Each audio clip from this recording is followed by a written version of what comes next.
कर्नाटक की सरकार ने सरकारी ठेकों में मजहब के आधार पर रिजर्वेशन देने का निर्णय किया। यह अखबारों के फ्रंट पेज पे छपा। उसके बाद पॉलिटिकल पार्टियों ने प्रेस कॉन्फ्रेंस किया, इलेक्ट्रॉनिक मीडिया ने शाम को डिबेट किया, ट्विटर पे ट्रेंडिंग हुई, कांग्रेस की सरकार के इस प्रयास का विरोध किया गया। लेकिन सवाल यह है कि जो 4% सरकारी ठेकों में आरक्षण दिया था मजहब के आधार पे, क्या उसको कर्नाटक की सरकार ने वापस लिया? बिल्कुल नहीं लिया। इसके पहले भी सेकुलरिज्म के नाम पे मजहब के आधार पे रिजर्वेशन देने का प्रयास हो चुका है। मजहब के आधार पे लोन दिया जा रहा है, मजहब के आधार पे स्कूल कॉलेज चल रहे हैं, मजहब के आधार पे वजीफा दिया जा रहा है। कहते हैं भारत में संविधान है। भारत का संविधान बना था विभाजन के बाद, विभाजन हुआ था मजहब के आधार पे। संविधान निर्माताओं ने कहा था कि मजहब के आधार पे कुछ नहीं होगा, लेकिन मजहब के आधार पे सब कुछ चल रहा है। तो प्रश्न यह है कि चल कैसे रहा है? क्योंकि भारत के संविधान में मजहब के आधार पे मंत्रालय होना चाहिए, मजहब के आधार पे माइनॉरिटी कमीशन होना चाहिए, मजहब के आधार पे माइनॉरिटी फिल्म मिनिस्ट्री होनी चाहिए, मजहब के आधार पे लोन होना चाहिए, वजीफा होना चाहिए, सरकारी ठेकों में रिजर्वेशन होना चाहिए। ऐसा कहीं तो लिखा ही नहीं है। तो चल कैसे रहा है? चल ऐसे रहा है कि 1992 में कांग्रेस ने कानून बनाया था माइनॉरिटी कमीशन एक्ट। मैं पहले भी कई बार कह चुका हूं, बार बार फिर कह रहा हूं। कांग्रेस ने 50 से ज्यादा घटिया कानून बनाए हैं जो मुगलों से भी खतरनाक हैं, अंग्रेजों से भी खतरनाक है। जैसे डिवाइड एंड रूल के लिए अंग्रेजों ने कानून बनाए थे, वैसे ही डिवाइड एंड रूल के लिए कांग्रेस ने भी कानून बनाया। और कांग्रेस ने जो कानून बनाया वो अंग्रेजों से भी ज्यादा खतरनाक है। संविधान लागू है, संविधान का मतलब समान विधान, इसके बावजूद 1992 में माइनॉरिटी कमीशन एक्ट कांग्रेस ने बनाया। माइनॉरिटी कौन होगा डिफाइन नहीं किया। भारत के संविधान में आर्टिकल 29 में एक बार शब्द आया है माइनॉरिटी। उसमें यह कहा गया है कि देश के सभी नागरिकों को अपनी प्रथाओं को, अपनी भाषा को, अपनी संस्कृति को संरक्षित करने का अधिकार है। उसमें भी कुछ माइनॉरिटी कौन है कहीं लिखा नहीं है। आर्टिकल 30 में एक बार शब्द आया है माइनॉरिटी। उसमें यह लिखा है कि जो माइनॉरिटी अपना स्कूल खोल सकता है, लेकिन वहां पे भी माइनॉरिटी कौन है यह डिफाइन नहीं है।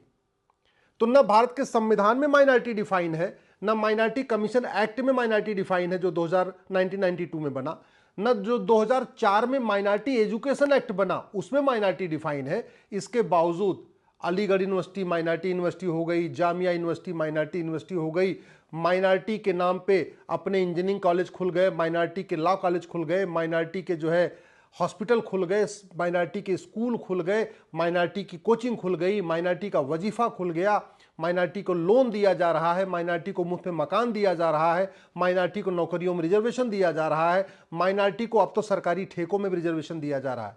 सब कुछ हो रहा है माइनॉरिटी के नाम पे, लेकिन माइनॉरिटी कौन होगा इसकी कोई ये कहीं लिखा ही नहीं। अब ये जब कर्नाटक का पूरा एपिसोड आया उसके बाद खूब हुआ, अखबारों में फ्रंट पेज पे खबर छपी, इलेक्ट्रॉनिक मीडिया में डिबेट हुई, प्रेस कॉन्फ्रेंस हुई, लेकिन कोई इस समस्या का अस्थायी समाधान नहीं बता रहा। अस्थायी समाधान है या तो आर्टिकल 29-30 से माइनॉरिटी शब्द हटा दिया जाए संविधान से, लेकिन चूंकि आर्टिकल 29-30 संविधान का मूल मतलब शुरुआत में लिखा हुआ है, तो इसको बदलने के लिए 2/3 बहुमत चाहिए लोकसभा में, 2/3 चाहिए राज्यसभा में। तो जो सबसे आसान तरीका क्या है कि माइनॉरिटी को डिफाइन कर दिया जाए। माइनॉरिटी को डिफाइन करने के लिए पार्लियामेंट में भी कुछ नहीं करना है, क्योंकि कांग्रेस ने जो 1992 में कानून बनाया उसमें माइनॉरिटी डिफाइन नहीं किया, बल्कि वो पावर सरकार के पास ले लिया। इसमें यह लिखा है कि माइनॉरिटी वो होगा जो केंद्र सरकार डिसाइड करेगा।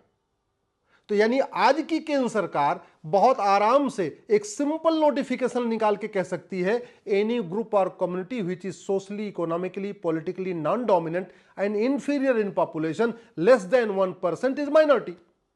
यानी वर्तमान सरकार सिंपल एक गजट निकाल के, उसके लिए पार्लियामेंट में बिल नहीं लाना, कुछ नहीं करना, सिंपल एक गजट निकालना है, एक नोटिफिकेशन निकालना है गृह मंत्रालय को कि जो भारत में 1% से कम है उसको ही हम माइनॉरिटी का दर्जा देंगे। तो स्वाभाविक सी बात है, पारसी माइनॉरिटी कहलाएंगे या यहूदी माइनॉरिटी कहलाएंगे, बहाई माइनॉरिटी कहलाएंगे, बाकी और कोई माइनॉरिटी तो कहलाएगा नहीं। तो कहते नहीं सांप भी मर जाएगा और लाठी भी नहीं टूटेगी।